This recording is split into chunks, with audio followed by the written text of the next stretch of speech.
Muy buenos días, está usted en sintonía con Oriente Capital. Le presentamos la verdadera política como todos los miércoles 8:30 de la mañana, horario del centro de la Ciudad de México, y saludamos con mucho gusto a Cristian La Mesa. Mi querido Cristian, muy buenos días, bienvenido. Hola, querido amigo, una vez más, encantado de estar con vos y con tu audiencia.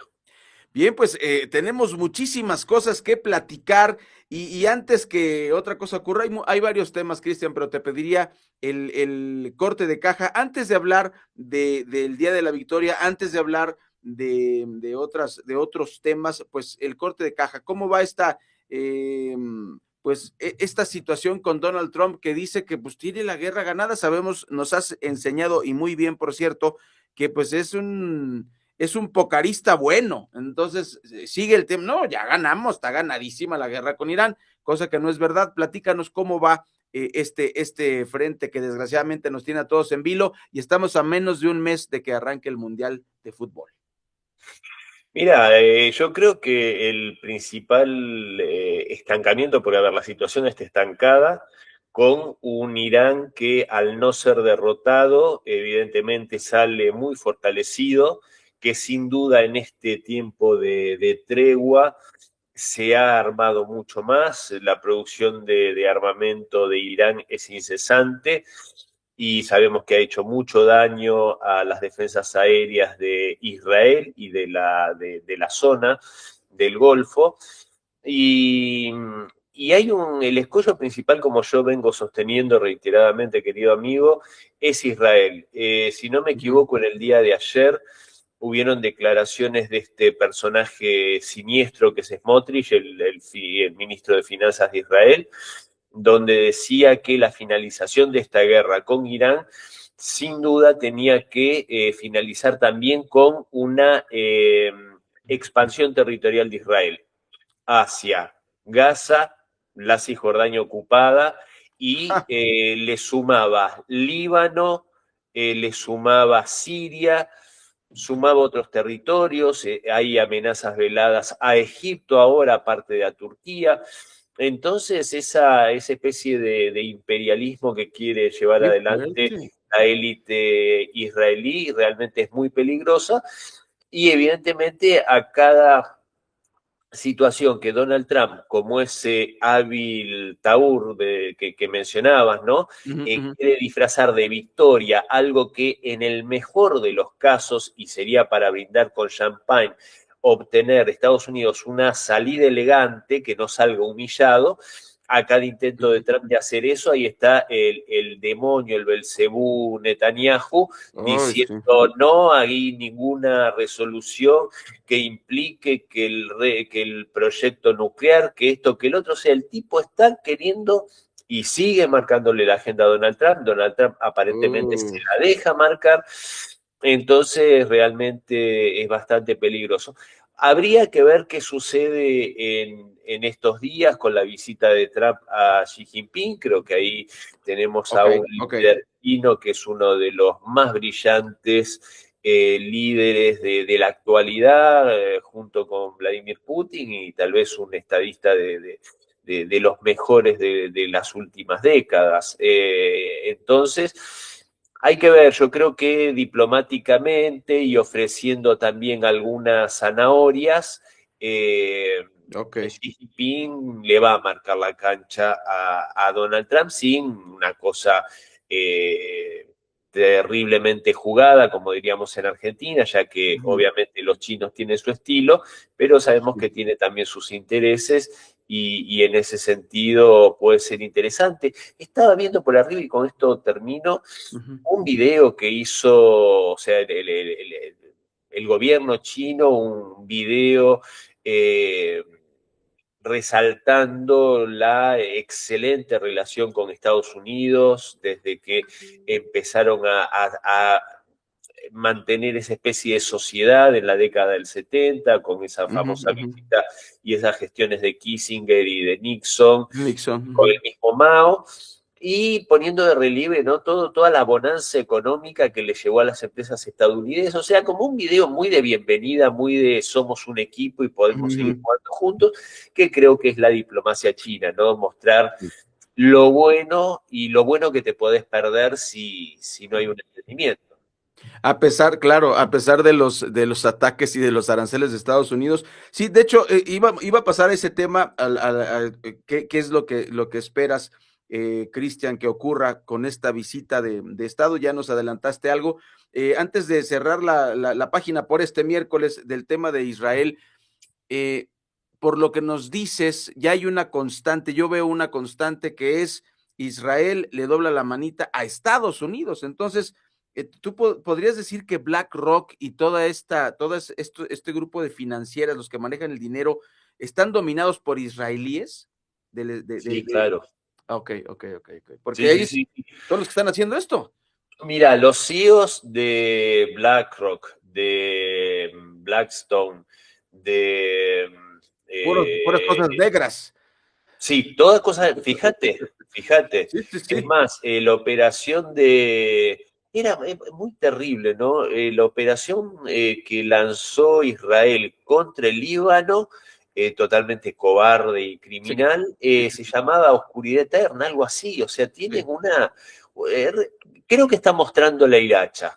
Creo que sí, se están sincerando. El otro día veía, yo te juro, no quiero transformar esta columna en algo de devotos creyentes, ¿no? Pero sentí una indignación tan grande, de nuevo mancillando la fe de los cristianos, un soldado israelí poniéndole un cigarrillo en la boca a una imagen de la Virgen María. sí, sí, sí, ¿Qué sí, sí. necesidad? O sea, Claro. yo creo que están desarrollando problemas mentales estos muchachos. Sí. Pero bueno, dicho esto, el CEO de Goldman Sachs también es de origen hebreo y tienen estas élites, bueno, otra élite que maneja muchísimo, sabemos que es la banca Rothschild, de más está Ujú. decir el origen. Recordemos el siniestro George Soros, ahora parece que con el relevo de su hijo no menos siniestro, Alexander Soros, que es Sí, esa. sí, sí, sí, sí. Fíjate qué paradoja, ¿no? La progresía occidental hace poco se reunió en Barcelona con esto del Internacional Socialista y fueron como arropados por Alexander Soros, ¿no? Y ellos todos felices, siendo arropados y mimados por Alexander. Tuvo tu presidenta, de hecho, ahí también. No, Eh, no, no lo digas fuerte, no lo digas fuerte. perdón, no quise faltar el respeto. Pero bueno, en fin, entonces está así, obviamente ahí hay algo que se cruza mucho, ¿no? Entre algunos personajes que tienen esta ascendencia, como diría otro compatriota tuyo, el colega Alfredo Jalife, que dice, son házaros, ¿no? Bueno, ahí habría que hacer, es muy puntual e histórico y casi arqueológico. Yo diría que son de origen hebreo simplemente. Ok. Pero bueno, lo cierto es que tiene mucho poder y este poder parece que hay entramados bastante complejos ahí, ¿no? El entramado de la banca Rothschild con la historia del Estado de Israel es Sí, ineludible, es más que clara y, y tienen, ¿no? Esto no son organizaciones privadas, financieras o industriales, como siempre se escudan en el mundo privado, sino que también influyen grandemente en la política, en la política pública. sí. Recordemos cómo, y con esto cierro, cómo prácticamente festejaba en un mail el degenerado de Epstein, comunicándole a sus jefes de Rothschild la excelente noticia que significaba el golpe de Estado en Ucrania, porque eso que había derivado en una guerra civil daba increíbles oportunidades de negocios a este grupo, ¿no? A Rothschild. Y hay que recordar también esa máxima no recuerdo ahora el nombre, pero es la segunda generación de los Rothschild, que dijo que cuando corre sangre por las calles es excelente momento para comprar propiedades, ¿no? Ay, qué horror. ¿Qué códigos morales tienen, ¿no? Sí, sí, sí, sí. Aquí nosotros, bueno, somos más decentes, ¿no? Está el refrán, a río revuelto ganancia de pescadores, pero esto sí se convierte en algo terrible. Y te lo tenía que preguntar porque, pues básicamente, ¿qué está detrás? O sea, es el estado profundo y tiene estos nombres que nos acabas de decir, que con esta filosofía que debe ponernos a pensar, porque la crisis en Gaza no se ha acabado, la hambruna sigue, la gente sigue muriendo de inanición, sigue muriendo de enfermedades porque Israel no permite que se les cure. Y bueno, ya un pasaje rápido, tenemos dos temas más que me gustaría platicar, Cristiano, obviamente pues es, ¿qué esperas tú de esta reunión? ¿Irá Donald Trump a ceder con Xi Jinping y con la gente de China en relación con los aranceles? Porque como tú dices, ya nos adelantaste. Por un lado, China le da la bienvenida de manera diplomática, mira todo lo que hemos hecho, somos bien cuates, a pesar de las agresiones de Estados Unidos contra China, y no olvidemos al viejito senil que le dijo dictador a Xi Jinping, faltándole al respeto. No podemos olvidar que ocurrió eso, y pues Donald Trump no ha sido precisamente, sus declaraciones no han sido tan afortunadas en el caso de China, porque lo ha marcado como enemigo, básicamente, no lo ha dicho abiertamente, pero pues el tema es atacar a China por todos lados, y nosotros, México, tristemente, pues es dificilísimo, mi querido Cristian, que podamos zafarnos, porque ya nos obligaron a no hacer ningún negocio con BRICS, y es más, hacer redadas, se hicieron unas redadas, te platico, se hicieron algunas redadas hace medio año, si no me falla la memoria, en el centro de la Ciudad de México, decomisando cosas chinas, y pues echándole la culpa a los chinos de disque comercio desleal, siguiendo el guión de Estados Unidos. Muy triste la actuación de mis paisanos, que a mí la verdad me da vergüenza.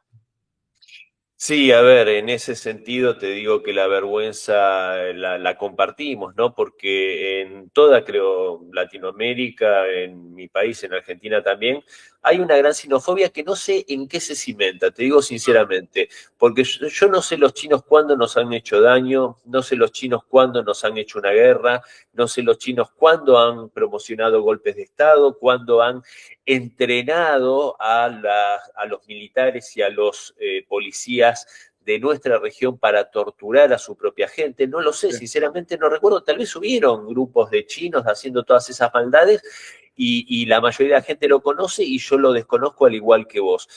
Sí sabemos muchas de esas tropelías por parte de Estados Unidos, pero así todo, la propaganda estadounidense en nuestra región ha funcionado tan bien que, como decía Malcolm X, los medios de comunicación te enseñarán a odiar al oprimido y a amar al opresor.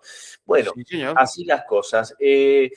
Dicho esto, y yo creo que también obviamente es muy inteligente por parte de Estados Unidos porque mantiene su zona de influencia con esta situación así medio de resquemor hacia China, pero al mismo tiempo, fíjate que Donald Trump va como un buen perrito faldero a pedirle escupidera, como diríamos en Argentina, a Xi Jinping. ¿Por qué? ¿Por qué lo digo? Primero, si bien él se quiso mostrar agresivo con el tema de los aranceles, que cuando se quiso hacer muy el gallito, como decimos nosotros, Xi Jinping dijo, bueno, perfecto, no hay más tierras raras, y ahí enseguida reculó en chancletas, el claro. republicano.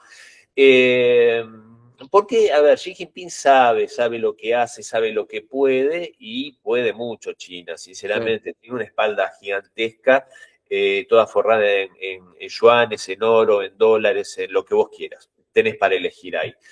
Sí. Y Donald Trump, que está al frente de un país que otrora fue un gigante, sinceramente fue un gigante, hay que admitirlo, de la Segunda Guerra Mundial surgió como el más grande de todos, Sí, señor. Digo, en poderío industrial, etcétera, si bien en tiempo récord y con una habilidad y un esfuerzo increíble y sin explotar a nadie, la Unión Soviética en tiempo récord se erigió en la segunda potencia industrial a nivel mundial Sí. ante la Segunda Guerra Mundial y finalmente fue una de las dos grandes potencias. Pero Estados Unidos otrora fue un gigante y hoy es un gigante con pies de barro. Hoy es un gigante con una maquinaria bélica totalmente agotada, que no puede vencer a Irán, que es un país poderoso, con mística, con un montón de cosas, pero no es una potencia nuclear, no lo puede doblegar. Tiene una crisis de deuda fenomenal, tiene una crisis habitacional fenomenal, tiene Y a la... le debe mucho a China, le debe mucho dinero a China. muchísimo le debe a China, muchísimo le debe a China. Y en realidad, si China le apriete el torniquete, va a sufrir más Estados Unidos que China, Ujú. muchísimo más. Entonces, ¿a qué va eh, Donald Trump con este séquito de empresarios que le siento mal olor al queso, como decimos acá también, con que vaya Blackstone, BlackRock, porque son buitres, son gente, Sí, no sí, son sí, sí. empresarios, Sí, son sí, sí. inventores de burbujas, son especuladores. Y China, yo creo que China, o sea, no es bueno. O sea, si quiere dar una buena impresión, no sé si la va a dar. Sí está bien que vaya el CEO de Nvidia, eso está bien. Eh, Elon Musk, bueno, diría que sí, tiene intereses en China, tiene plantas. Ujú. Pero básicamente lo que le va a pedir Donald Trump es, por favor, abran China a las empresas estadounidenses. Básicamente va a decir eso y va a pedir inversiones chinas en Estados Unidos, que hay muchos dentro del establishment estadounidense que están viendo eso con malos ojos. Ujú, ujú, ujú. Pero Trump necesita inversiones, tiene una economía quebrantada, tiene una Sí. situación horrible y él va por todos lados pidiendo inversiones. Va también el CEO de Boeing, que hace poco, si no me equivoco, había suspendido China una compra enorme de aviones con esto de los aranceles, después creo que se reabrió. Entonces, Trump va con el portfolio de negocios a pedirle delicadamente aire para la economía de Estados Unidos. Y China está en condiciones de hacerlo tranquilamente, porque Sí, China tiene dinero de sobra, puede sí. invertir donde quiera y de hecho lo hace. Entonces, poner un par de plantas en Estados Unidos y dar trabajo a estadounidenses, sin duda yo creo que Xi Jinping no sería un problema y sería un gesto de muy buena voluntad, mostrando porque China quiere mostrar, reitero, ese video que yo te decía que se vio en estos Ujú, días, ujú, ujú. China quiere mostrar que incluso para Estados Unidos la fórmula del ganar-ganar es posible y que es Estados Unidos el que tiene que cambiar el chip. Sí, sí, sí, Tienen sí. que cambiarlo con China, con Rusia, con Irán, con todos tiene que cambiarlo el chip.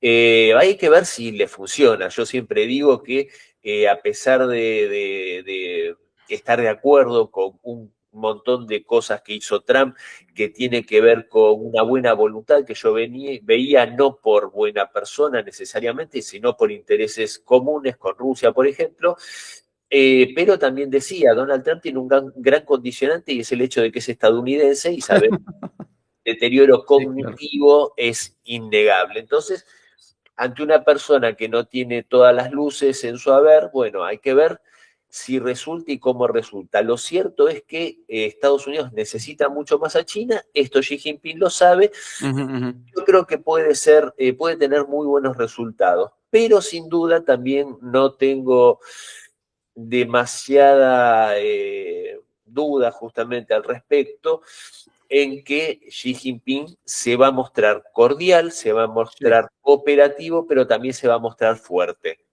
Se va a mostrar fuerte sí. porque tiene las cartas, como diría Donald Trump, Ujú. y el que tiene muchas menos cartas es justamente Sí, Donald Trump. Estados Unidos. Sí, sí, sí, sí, sí. Oye, es una agenda y muy interesante, es un panorama muy interesante el que nos planteas, Cristian, porque, pues bueno, nosotros recibimos la información nada más de Hollywood, ¿no? Que Estados Unidos lo puede todo, que Estados Unidos es la gran cosa y nos quieren ocultar lo grande que es China y como dice, se ha implantado esta chinofobia y esta rusiafobia por pues toda esta industria. Y pues bueno, para dar la vuelta a la página, esto es interesantísimo y le daremos seguimiento la próxima semana. Yo creo que voy a guardarme dos, tres comentarios para la próxima semana porque pues tenemos que esperar a que pasen las cosas para no estar especulando, pero yo pondría sobre la mesa nada más BYD y también el caso de de los teléfonos Huawei, ¿no? Que fueron vetados por el mismo Trump en su primera intervención como presidente y además secuestraron de Canadá a la hija del dueño de Huawei. O sea, vamos a ver qué pide China. Son muy inteligentes, pero como tú dices, son unos caballeros, tienen su filosofía y como tú lo dijiste también, ¿qué país ha invadido China?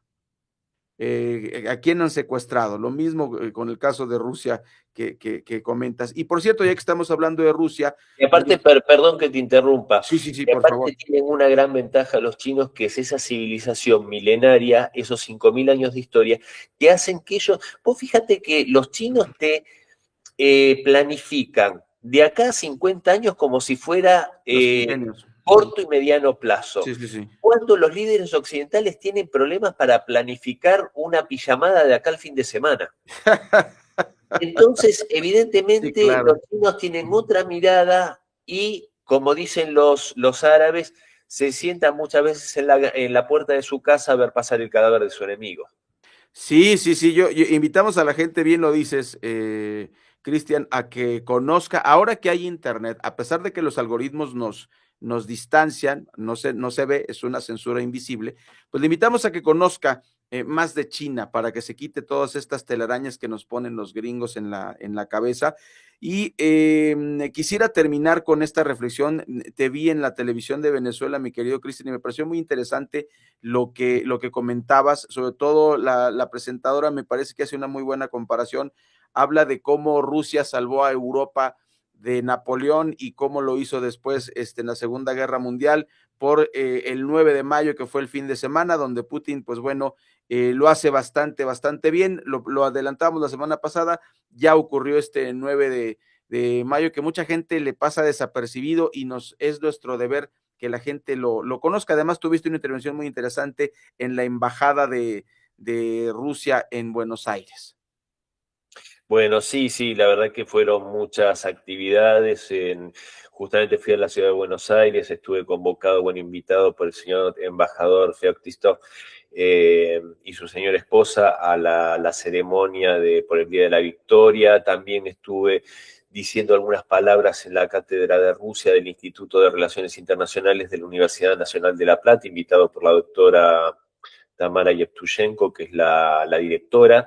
Y bueno, toda una serie de oportunidades como para reflexionar, ¿no?, sobre el Día de la Victoria, ¿no? Esa gesta con tanto sacrificio por parte del pueblo soviético, del Ejército Rojo y del liderazgo soviético de Joseph Stalin, derrotando, ¿no?, al nazismo y liberando a todo el mundo. Yo ahí proyecté un fragmento de un video de la película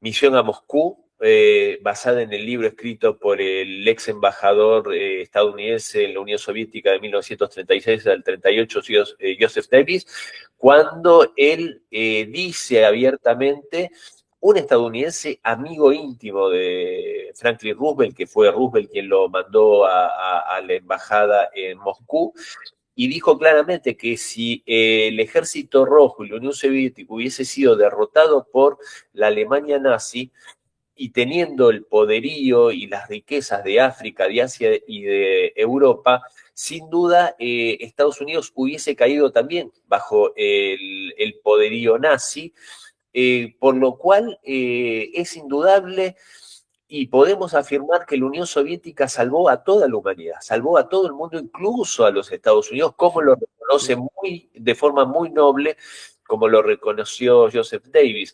Entonces yo creo que ese reconocimiento tiene que ser eterno por parte de todos los que conocemos la historia.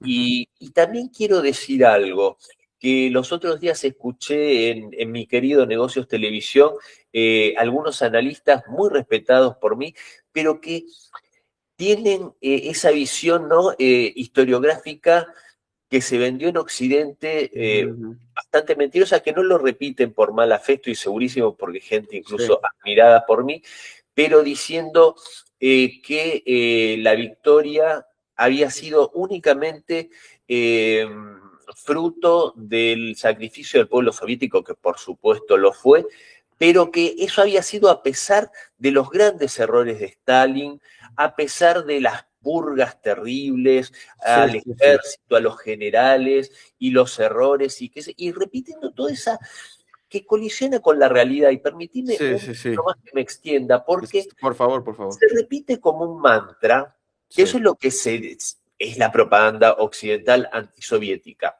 sí. Ahora bien, Si la Unión Soviética y Joseph Stalin no hubiesen establecido los planes quinquenales a partir de 1928, si no me equivoco, y se generó una industrialización que en 10 años superó 100 años de atraso industrial en la Unión Soviética, que posicionó al país como segunda potencia industrial a nivel mundial, rivalizando el segundo puesto con Alemania, con Alemania. Sí, sí, sí. Si no hubiese generado todo eso, ¿cómo se hubiese enfrentado a la Alemania nazi? ¿Fue imprevisión o tuvo una gran previsión el liderazgo soviético?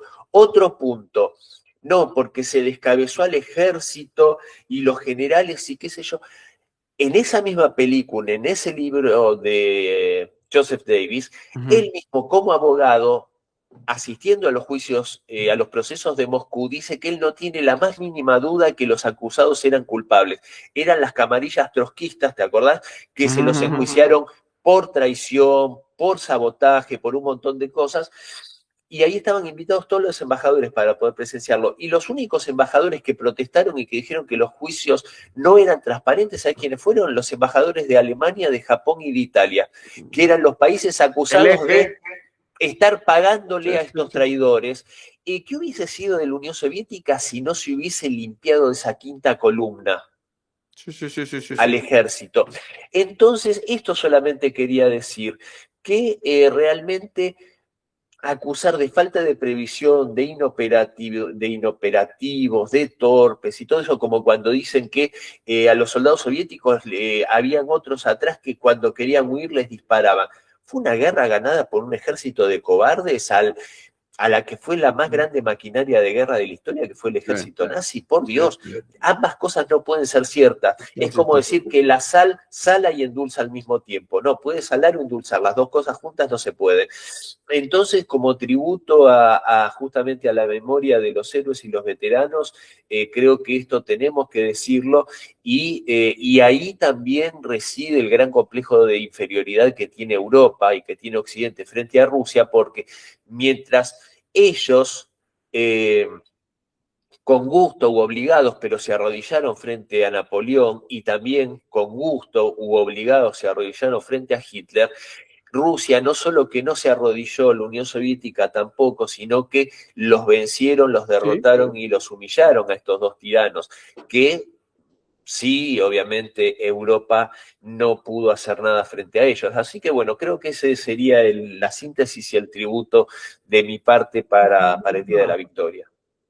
Es una gran reflexión, te agradezco muchísimo, mi querido Cristian, y después platicaremos del tema de Stalin. Me parece muy interesante porque obviamente la manipulación mediática se va al tema de la purga, y si tú no conoces más que la parte fenoménica, digamos, la punta del iceberg, como luego decimos en México, pero no ves lo que está debajo del agua, pues te vas a ir con la finta, ¿no? Los periodistas, muchos periodistas mexicanos, 9.9 de cada 10 periodistas opinan eso. No, es que Stalin fue un monstruo, fue un maldito, fue un perro, mató mucha gente, fue un dictadorzuelo, y siguen con ese discurso tan terrible, y desgraciadamente a la gente le pega, dices dictador y la gente se espanta, se asusta. Mi querido Cristian, te mando un abrazo hasta Pergamino, Argentina, muchas gracias. Próximo miércoles 8:30, aquí estaremos en vivo en Oriente Capital. Un gran abrazo para vos y para todos los amigos allá en México. Deliciosa charla, ya le estoy extrañando, falta una semana para que se reinicie. Muchas gracias. Tenemos pausa, corte informativo, y regresamos aquí en Oriente Capital con más información.